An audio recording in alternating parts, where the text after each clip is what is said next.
Mass mind control operates in part through the illusion of democratic consensus, where public opinion is not freely formed, but rather subtly shaped by powerful elite interests.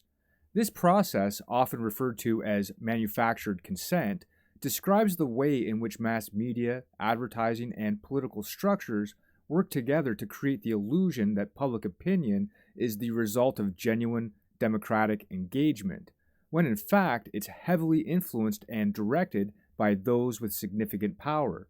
In this way, the public is led to believe that the choices they make and the opinions that they hold are their own, when in reality they are the product of carefully orchestrated efforts to mold their perceptions and behaviors. The concept of manufactured consent reveals how, even in a society that claims to be democratic, true power rests not in the hands of a people, but in those who control the flow of information. By shaping the media landscape and controlling the narratives that dominate public discourse, the elites are able to guide and manipulate the public opinion without the public ever being fully aware of it.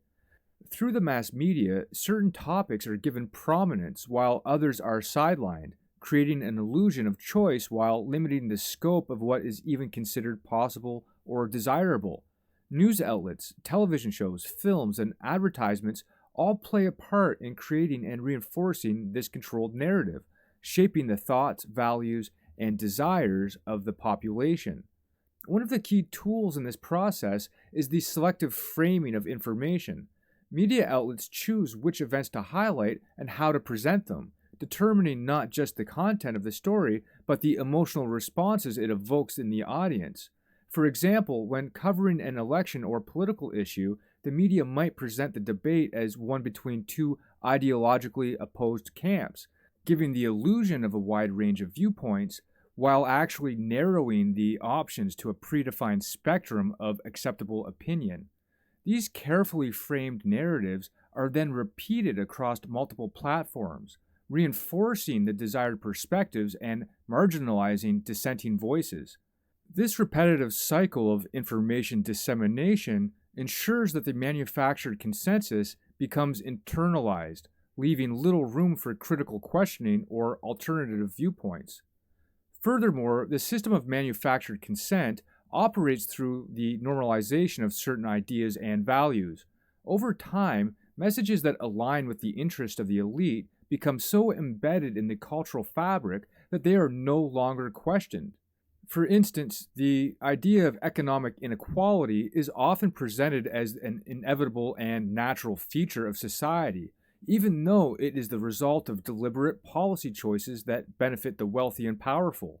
Similarly, certain social norms, such as consumerism or the pursuit of individual success, are promoted as universally desirable goals, even though they may ultimately serve to uphold a system of power and control that benefits a select few. By presenting these values as self-evident truths, the elites ensure that they go unquestioned, reinforcing the overall structure of control.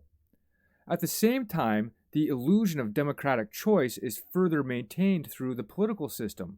Elections are framed as the primary means by which the public can influence government policy and shape the direction of the country.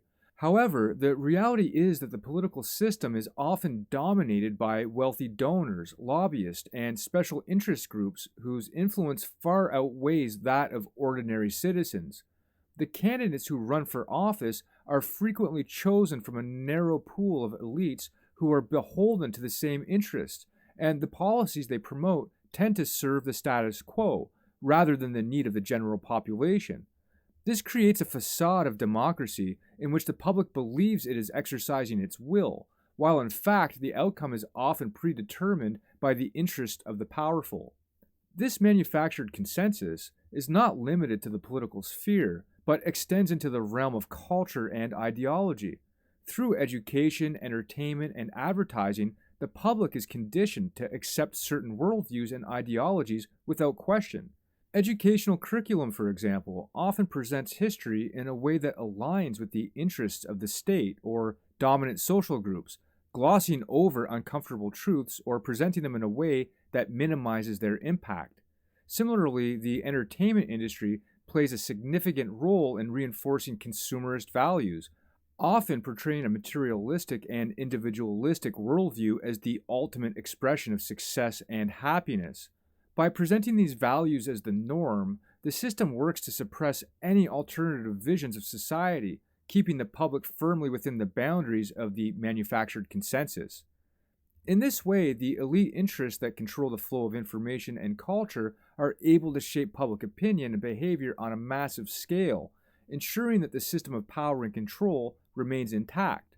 The public is led to believe that their beliefs and opinions are the result of free choice and rational thought, when in reality, they are the product of a carefully constructed system designed to serve the interest of the few.